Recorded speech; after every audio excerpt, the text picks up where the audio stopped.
ಮೈಸೂರಿನಲ್ಲೂ ಕೂಡ ಪೊಲೀಸರು ಹುಡುಕಾಟ ನಡೆಸಿದ್ದಾರೆ. ಮೈಸೂರಿನಿಂದ ನಮ್ಮ ಪ್ರತಿನಿಧಿ ಮಧುಸೂದನ್ ಸಂಪರ್ಕದಲ್ಲಿದ್ದಾರೆ. ಮಧುಸೂದನ್, ನಿನ್ನೆ ರಾತ್ರಿ ತನಕ ಮೈಸೂರಿನ ತಮ್ಮ ಫಾರ್ಮ್ ಹೌಸ್ ನಲ್ಲಿ ಇದ್ರಂತೆ ದರ್ಶನ್, ಆದ್ರೆ ಬೆಳಗಾದ್ರೆ ತಮಿಳುನಾಡು ಅನ್ನೋ ಲೊಕೇಶನ್ ತೋರಿಸ್ತಾ ಇದೆ.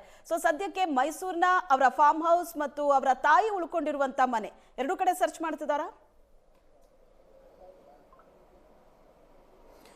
ಹೌದು ಶ್ವೇತಾ, ಏನಾದರೂ ಸುಪ್ರೀಂ ಕೋರ್ಟ್ನಲ್ಲಿ ದರ್ಶನ್ ಅವರ ಜಾಮೀನೇನು ರದ್ದಾದ ಹಿನ್ನೆಲೆಯಲ್ಲೇ ಕೂಡ ಈಗ ಯಾವುದೇ ಕ್ಷಣದಲ್ಲಾದರೂ ಕೂಡ ಅವ್ರನ್ನ ಬಂಧಿಸ್ಬೋದು. ಅಂದರೆ ಅವ್ರು ಇರ್ತಕ್ಕಂಥ ಲೊಕೇಶನಲ್ಲೇ ಅವ್ರನ್ನ ಬಂಧಿಸಬೇಕು ಅಂತೇಳಿ ಈಗಾಗಲೇ ಸುಪ್ರೀಂ ಕೋರ್ಟ್ ಖಡಕ್ ಆದೇಶವನ್ನು ಏನು ಕೊಟ್ಟಿದೆ.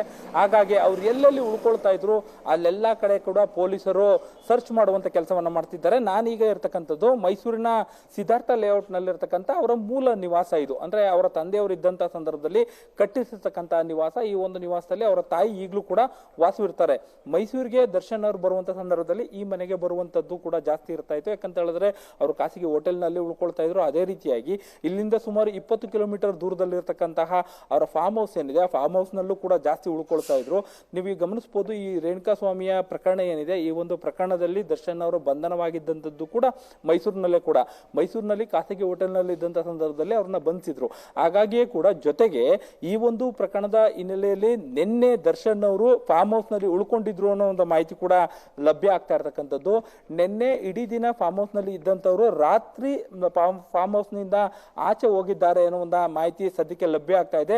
ಒಂದು ಮಡಿಕೇರಿ ಅಂತ ಹೇಳ್ತಾರೆ, ಮತ್ತೊಂದು ತಮಿಳುನಾಡು ಅಂತ ಕೂಡ ಹೇಳ್ತಾ ಇರುವಂತದ್ದು. ತಮಿಳುನಾಡಿನ ದೇವಸ್ಥಾನಕ್ಕೆ ವಿಜಯಲಕ್ಷ್ಮಿ ಅವರ ಜೊತೆಗೆ ಅವರು ದರ್ಶನಕ್ಕೆ ಹೋಗಿದ್ದಾರೆ ಅಂತೇಳಿ ಈಗ ಸದ್ಯಕ್ಕೆ ಮಾಹಿತಿಯನ್ನ ಕೊಡ್ತಾ ಇದ್ದಾರೆ. ಇನ್ನು ಈ ಸಿದ್ಧಾರ್ಥ ಲೇಔಟ್ ನಲ್ಲಿ ಇರ್ತಕ್ಕಂಥ ಈ ಒಂದು ಮನೆ ಏನಿದೆ, ಈ ಮನೆಯಲ್ಲಿ ಈಗ ದರ್ಶನ್ ಅವರ ತಾಯಿ ಮೀನಾ ತೂಗುದೀಪ ಅವರು ಕೂಡ ಇದ್ದಾರೆ. ನಾವಿಲ್ಲಿ ಗಮನಿಸಬಹುದು, ಒಳಗಡೆ ಎಲ್ಲರೂ ಕೂಡ ಇದ್ದಾರೆ. ಆದ್ರೆ ಗೇಟ್ ಏನಿದೆ, ಗೇಟ್ ಅನ್ನ ಒಳಭಾಗದಿಂದಲೂ ಕೂಡ ಬೀಗ ಹಾಕಿದ್ದಾರೆ. ಸದ್ಯಕ್ಕೆ ಯಾರು ಕೂಡ ಓಡಾಟವನ್ನ ಮಾಡಬಾರದು ಅಂತೇಳಿ. ಯಾಕಂದ್ರೆ ಮನೆಯ ಪಕ್ಕದಲ್ಲಿ ಇರ್ತಕ್ಕಂಥ ಮತ್ತೊಂದು ಚಿಕ್ಕ ಗೇಟ್ ಏನಿದೆ, ಆ ಚಿಕ್ಕ ಗೇಟ್ ಇಂದ ಸದ್ಯಕ್ಕೆ ಓಡಾಟವನ್ನ ಮಾಡ್ತಿದ್ದಾರೆ.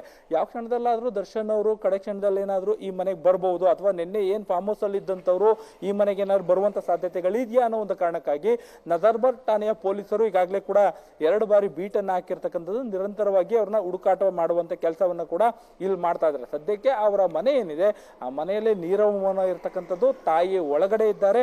ಇಲ್ಲಿ ಯಾವುದೇ ರೀತಿಯಾದ ಅಭಿಮಾನಿಗಳು ಕೂಡ ಏನು ಬರ್ತಾ ಇಲ್ಲ. ಯಾಕಂದ್ರೆ ನಾವು ಈ ಹಿಂದೆ ಕೂಡ ಅವರ ಬಂಧನದ ಸಂದರ್ಭದಲ್ಲಿ ಜೊತೆಗೆ ಆ ಬೆಳವಣಿಗೆಗಳಲ್ಲಿ ಸುಮಾರು 1 ವಾರಗಳ ಕಾಲ ಹೆಚ್ಚಿನ ಸಂಖ್ಯೆಯಲ್ಲಿ ಈ ಒಂದು ಬೀದಿಯಲ್ಲಿ ಅಭಿಮಾನಿಗಳು ಬಂದು ನಿಲ್ಲುವಂಥದ್ದನ್ನ ನೋಡ್ತಾ ಇದ್ವಿ. ಸದ್ಯಕ್ಕೆ ಈಗ ಏನು ಸುಪ್ರೀಂ ಕೋರ್ಟ್ನ ಆದೇಶ ಆಗಿದೆ, ಆದೇಶ ಆದ ನಂತರದಲ್ಲಿ ಯಾವುದೇ ರೀತಿಯಾದ ಅಭಿಮಾನಿಗಳಂತೂ ಸದ್ಯಕ್ಕೆ ಮನೆಯ ಬಳಿ ಬಂದಿಲ್ಲ. ಆದರೆ ಅವರ ತಾಯಿಯವರು ಮನೆ ಒಳಭಾಗದಲ್ಲಿದ್ದಾರೆ. ಪೊಲೀಸರು ಕೂಡ ನಿರಂತರವಾಗಿ ಯೂನಿಫಾರ್ಮ್ ನಲ್ಲಿ ಜೊತೆಗೆ ಮಫ್ತಿಯಲ್ಲಿ ಎರಡೂ ಕೂಡ ಗಸ್ತ್ ಮಾಡ್ತಾ ಇದ್ದಾರೆ. ಯಾವ ಕ್ಷಣದಲ್ಲಾದ್ರೂ ದರ್ಶನ್ ಅವರು ಇಲ್ಲಿಗೆ ಬಂದ್ರೆ ಅವರನ್ನ ತಮ್ಮ ವಶಕ್ಕೆ ಪಡ್ಕೊಳ್ಬೇಕು ಅನ್ನೋ ಪ್ರಯತ್ನ ಕೂಡ ನಡೀತಾ ಇದೆ. ಒಂದು ಇಲ್ಲಿ ನಡೀತಾ ಇದೆ. ಅದೇ ರೀತಿಯಾಗಿ ಟಿ ನರಸೀಪುರದಲ್ಲಿ ಇರ್ತಕ್ಕಂಥ ಅವರ ಫಾರ್ಮ್ ಹೌಸ್ ಏನಿದೆ, ಫಾರ್ಮ್ ಹೌಸ್ ನ ಮುಂಭಾಗಕ್ಕೂ ಕೂಡ ಈಗ ಪೊಲೀಸರು ಬರ್ತಾ ಇರ್ತಕ್ಕಂಥದ್ದು. Shweta, yes, thank you Madhusudan.